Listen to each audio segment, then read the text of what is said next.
again, and thank you for joining me. Well, lots to show you in this month's show. Just been doing a bit of pricking out of my lavender seedlings, and they're coming on nicely. We've been doing a lot of work on the stream, and I'd like to thank my son Joe for coming round and helping me with the hard work on that.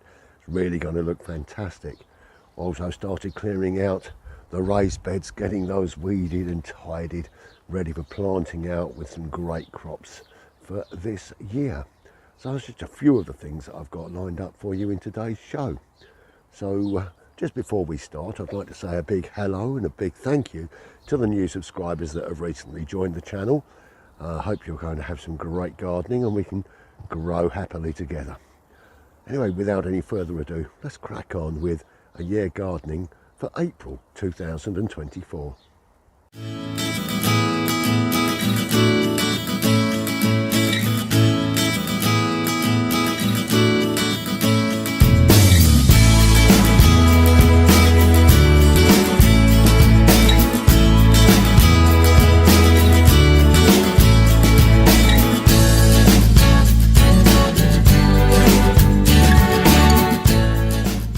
Well, here we are in the area that was the stream and is now starting to be filled in rather nicely. The area that I'm in now is going to be seeded with grass, and it's going to give me a nice wide access through this area of the garden down to the greenhouse polytunnel and the beds down there. And this side's going to be planted with pollinating seeds, and then the lavender stream is going to run up to the top of the garden. So we're really cracking on well with this. I'm leaving this for a few days just to settle and bed down. It's going to take just a little while. I'm going to keep walking across it, and then I'm just going to seed out the grass first of all, and then the pollinating seeds will go in the side as well. Great advances here, and my son's told me he's going to come back and help me do some more over the next few days as well, which I'm really looking forward to.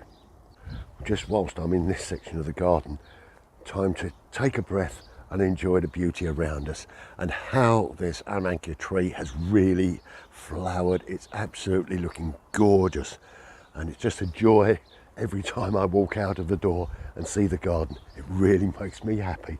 I thought I'd share that with you as well. I was just passing the beautiful blossom on this peach tree, and I was reminded that one of the ladies at church asked me about planting blueberries. Now, I'm not planting any this year, but I did plant some last year. So here's a little video from when I was planting blueberries this time last year. Well, forgive my Latin, but it's time to give a little bit of planting time. Vicorium corymbosum, I think it is, but very often known as blueberry. Now, I'm going to plant a couple of little plants here. These have been soaking in this water for about 20 hours now. They're bare root plants, and there's not a lot on there, but we're going to hope they're going to live. Now, I did explain they're easy to grow, but they're hard to grow. You've got to grow them in the right soil. Now, what I've got here is a mixture of some leaf mulch from the rhododendrons and the Christmas ferns and some ericaceous compost as well. And all I'm going to do is I'm going to basically fill the bottom of this pot with a little bit of soil.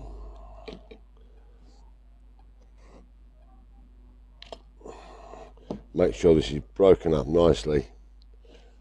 Oh, isn't it lovely to feel the soil in your hands? Yes, lovely. We're going to pop this in here.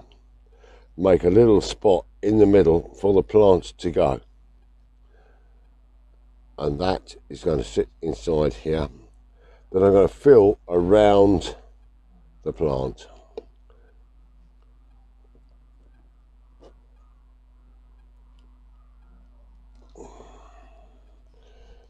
Get this nicely firmed in, and then we're going to fill that completely with this ericaceous soil. It's very important that you use the right soil for the right plant. And blueberries are an acid-loving plant.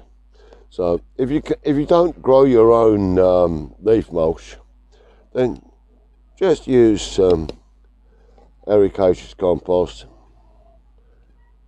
That is absolutely fine to do. And we're going to just firm that down, give the roots a good chance to grow there. Now, one of the problems that I have found with some people is that they don't fill the pot. Your pot is designed to actually come to the top. So fill it to the top, and then once you've actually got that in there, grab yourself some water and then water the plant in. It's not an issue. We'll water that down, let that live, and then we're going to grab second pot, do exactly the same thing with the second plant. They're going to stand at the top of the steps there. Well, Joe's been back working on the stream in the garden, and what a lovely job he's made of it. So all tidied up, all put away and ready to move on.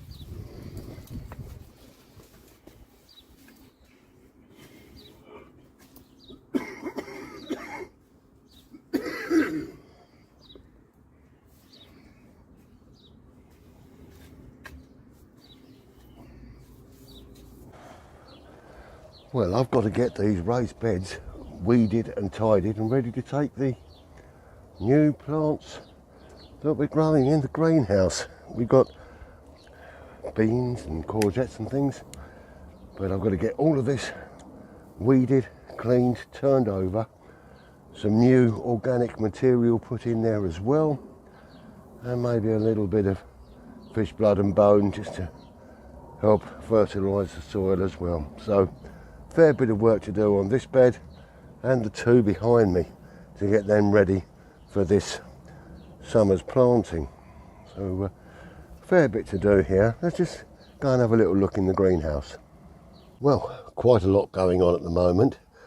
The first lot of courgettes here are growing quite well. We've got some more seeds I've got to bring down and plant, which are a round courgette. They'll be fun to grow. The tomatoes just coming through here, and this is the first of the climbing beans. And here we've got some cucumbers coming through as well. This here are my lavender seedlings, and they look as though they're coming on rather nicely, and they're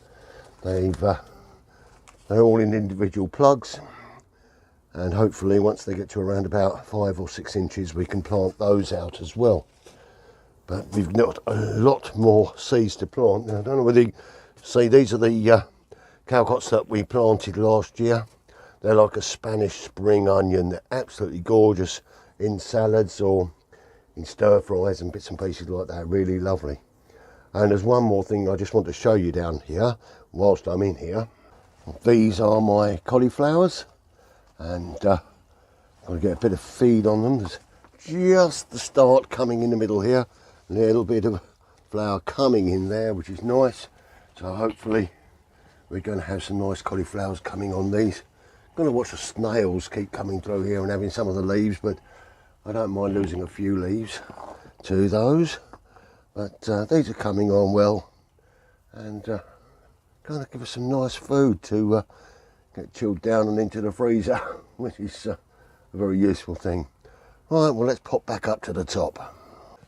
Well, I thought for the end of today's show we'd come inside and sit in my lounge and just sum up, because it is blowing a gale outside and the sound of the wind across the microphone is just a little bit much. However, just to sum up today's show, we've had a look in the greenhouse. The work my son has been doing in the garden, up the stream, absolutely fantastic. And that's now going to be ready in a couple of days' time for me to start putting seeds down and getting things ready there. The whole garden is really, really coming together so well. If the dry weather stays for another 3 or 4 days, we can actually go into the front garden and start sorting that out, because that is still so wet. As soon as you set foot on there, your foot is sinking into the ground and it's just too wet to do anything still. However, I'm sure the rain is going to stop very, very soon. And that's all we need to happen. So, the end of the show. Thank you very much for being with me today. Greatly appreciate it. And remember, hit the like button, hit subscribe. We need everyone on board to take this project forward. And I'm just so glad to have you with me on this little journey. It's now just over 4 years since we've been doing this little project, and it's just moved on so much. So in the next show, I'm going to bring you some of the shots from early on in the project and compare it to how it looks today, because I think the difference is outstanding. Well, that's it for now. Thank you ever so much for being with me. I'm going to leave you with my few normal words. Stay safe, stay well, be kind to each other, happy gardening, and with a small glass of Cabernet Sauvignon. Cheers. Happy gardening, everyone.